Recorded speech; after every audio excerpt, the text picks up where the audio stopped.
keltis 6 ryto, pasikeitęs laiko režimą. Jau pripranti po truputį. O kaip pasirengimas pats? Vis tiek čia yra krūvis, ar pats ilsėjai tą laiką treniravais? Aš treniravausi.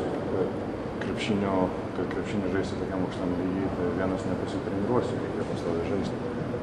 Sakykim, bet ir bėgiojau po 3 valandas, ir štangaidavau, ir metimus padarydavau, ir bandydavau pakelti širdies ritmą, bet ne taip kaip patreniruoti.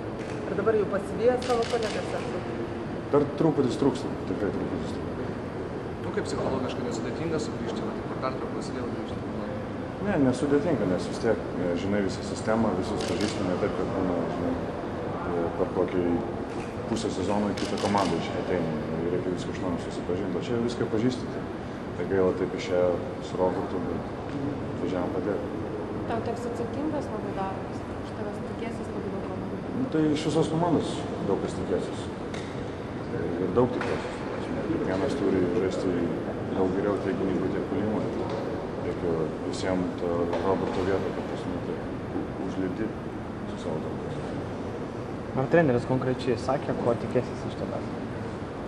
Ne, konkrečiai nieko nesako, tik sako žaisk, būk agresyvus, žaisk savo krepšinį.